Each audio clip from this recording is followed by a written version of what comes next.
पहला नंबर सवाल है कि हीलियम कैसा तत्व है। हीलियम कैसा तत्व है, तो इसका आंसर क्या हो जाएगा, अक्रिय हो जाएगा। क्या हो जाएगा, अक्रिय हो जाएगा। करेक्ट आंसर ये हो जाएगा, याद रखिएगा। दूसरा नंबर सवाल है, दूसरा नंबर सवाल कि जल में हाइड्रोजन तथा ऑक्सीजन की परमाणु संख्याओं का अनुपात है। तो क्या पूछा गया, जल में हाइड्रोजन, तो जल का सूत्र क्या हो जाएगा, H2O। तो वो ऑक्सीजन कितना, जल के कितना, हाइड्रोजन के गो है, 2 गो, 2 अनुपात ऑक्सीजन कितना है, 1 हो जाएगा। तो 2 अनुपात क्या हो जाएगा, यहाँ पे 1 अनुपात 1, यहाँ पे क्या हो जाएगा, 2 अनुपात 1 आंसर हो जाएगा। करेक्ट आंसर ये हो जाएगा, याद रखिएगा। तीसरा नंबर सवाल है कि आवर्त सारणी में कितने आवर्त होते हैं। आवर्त सारणी में कितने आवर्त पूछा, आवर्त पूछेगा तो 7 हो जाएगा, आवर्त पूछेगा तो 7 हो जाएगा।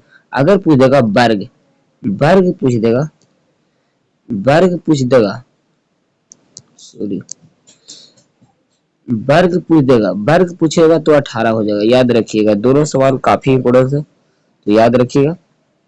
अगला नंबर सवाल है कि सिलिका क्या है, सिलिका क्या है, क्या पूछा, सिलिका क्या है, तो सिलिका क्या है, उपधातु हो जाएगा। सिलिका क्या है, उपधातु, याद रखिएगा। अगला सवाल है कि OH का क्रियाशील मूलक कौन है। तो OH का किस क्या बोला जाता है, तो अल्कोहल बोला जाता है। याद रखिएगा, करेक्ट आंसर सी हो जाएगा। अगला नंबर सवाल है कि प्रकृति में ऑक्सीजन का संतुलन कैसा बना रहता है। कैसा बना रहता है, तो प्रकाश संश्लेषण से बना रहता है। कैसे बना रहता है, प्रकाश संश्लेषण से बना रहता है, याद रखिएगा। अगला नंबर सवाल है कि पौधों में श्वसन क्रिया के अंतर्गत एटीपी के टूटने से कितनी ऊर्जा मुक्त होती है। कितनी ऊर्जा मुक्त होती है, तो 30.5 किलो जूल प्रति मोल हो जाएगा। करेक्ट आंसर ये हो जाएगा, करेक्ट आंसर ये हो जाएगा, याद रखिएगा।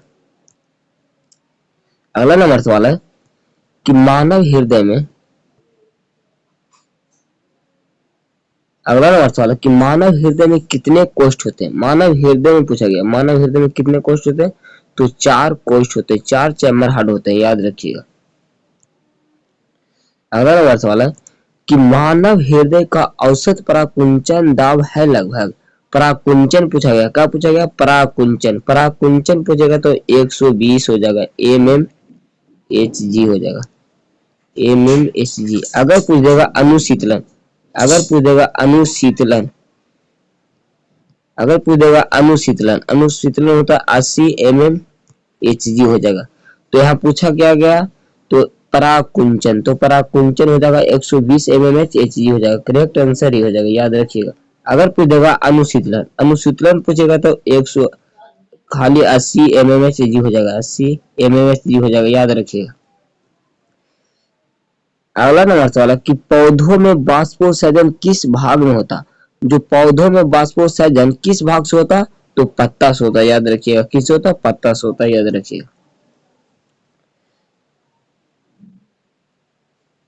अगला नंबर सवाल है कि कृत्रिम वृक्क किन अपशिष्ट उत्पादकों को रुधिर से अपोहन द्वारा पृथक करता, जो किसके द्वारा अलग करता है, तो नाइट्रोजन के द्वारा। किसके द्वारा, तो नाइट्रोजन के द्वारा, याद रखिए।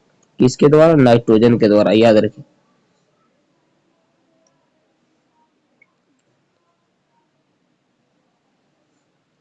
करेक्ट आंसर ये हो जाएगा।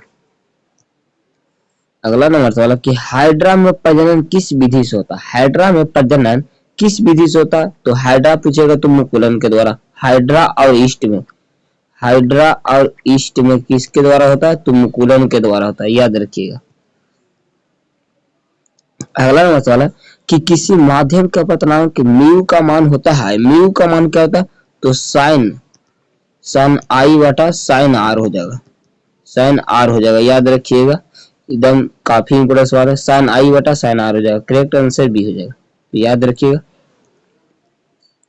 अगला नंबर सवाल कि दाढ़ी बनाने में कौन सा दर्पण उपयोग किया जाता है। कौन सा दर्पण का उपयोग किया जाता है, तो अवतल दर्पण हो जाएगा। करेक्ट आंसर सी हो जाएगा।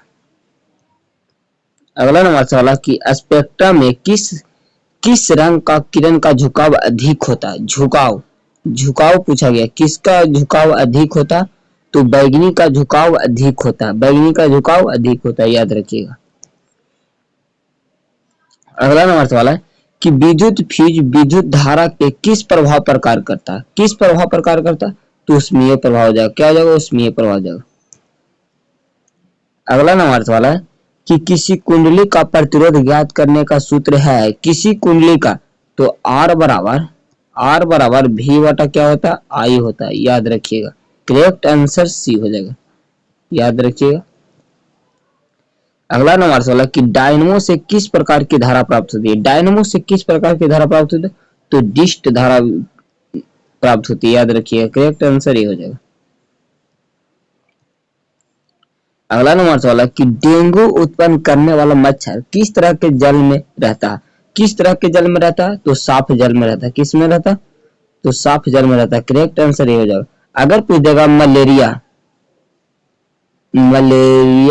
मलेरिया उत्पन्न करने वाला किस तरह के जल में रहता है? तो गंदा जल हो जाएगा। गंदा जल में हो जाएगा। याद रखिएगा। ये दोनों काफी इंपॉर्टेंट सवाल है, तो याद रखिएगा। अगला सवाल है कि निम्नलिखित में से कौन बायोगैस ईंधन का स्रोत नहीं है? बायोगैस ईंधन का स्रोत नहीं है तो क्या हो जाएगा? नाभिकीय ऊर्जा हो जाएगा। क्या हो जाएगा? नाभिकीय ऊर्जा।